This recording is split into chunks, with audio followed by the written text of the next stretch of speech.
question. It has to do with mentoring and helping new hires make that decision, perhaps, for entering into a leadership or management track. Do any of your organizations or those you've been associated with offer those kinds of activities and programs? Okay, Paul's got a comment there.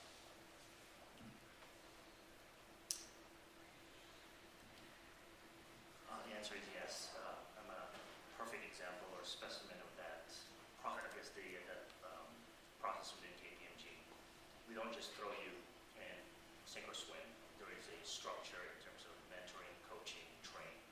Those are typically the three pillars that we follow.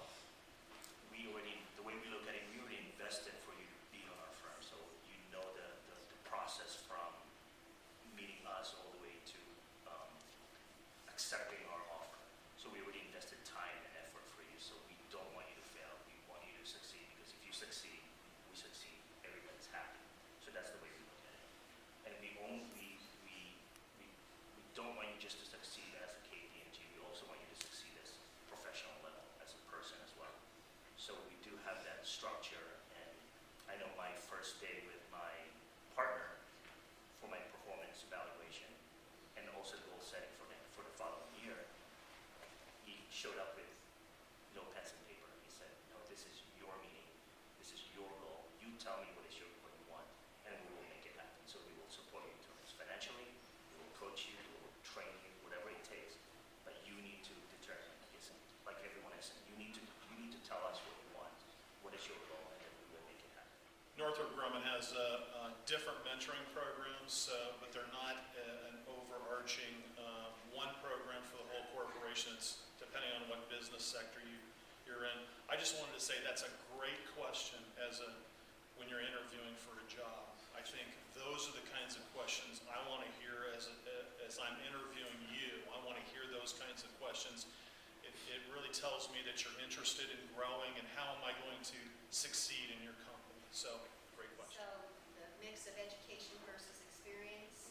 Okay. Say, absolutely call that out on your resume and expect to try and make that a point as part of the interview process. Calling it out on your resume will help get that extra level of exposure, get you to the next step, and make sure that's a pointed discussion point as part of the interview process when you get a chance. I think a lot of people overlook the value of any work experience I have. And I'll just give an example. I have a son who has a liberal arts degree, fine arts degree, and unfortunately when the economy went away, his job went away, and any opportunity to re-engage in gallery art and those types of things went away.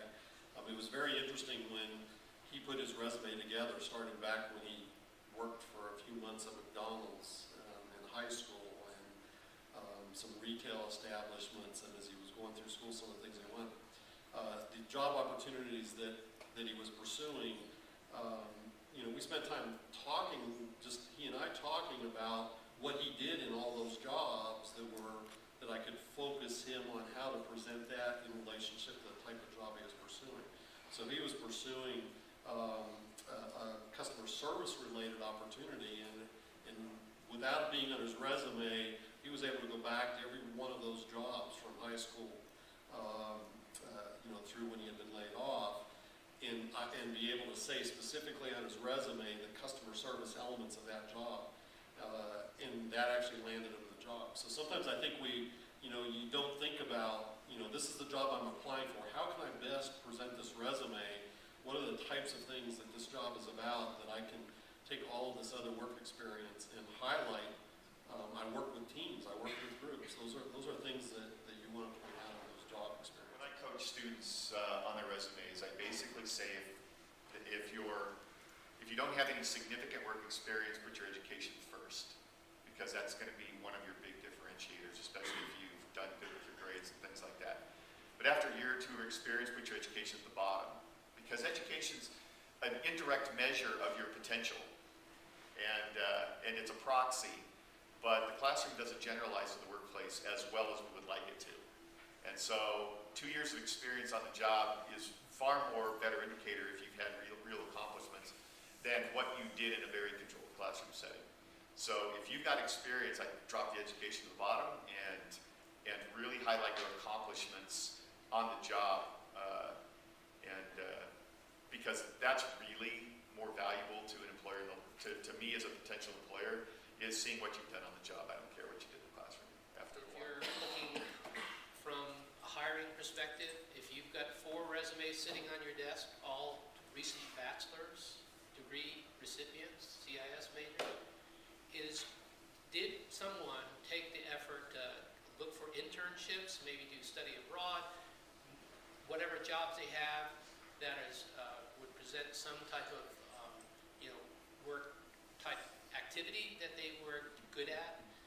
I think when you're looking at those 4 resumes, you're going to try to focus on not only, their education, which you may say is about even, but what would make someone else stand out.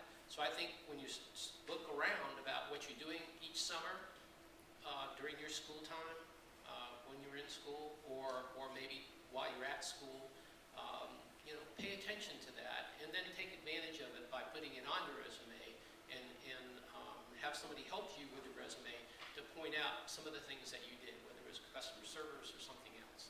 So I think it will be important for you to look at what other opportunities you have, particularly coming right out of school. Are there other things that I can do, internships, other things? And a lot of these companies do have those opportunities, by the way, for you to look at internships during the summer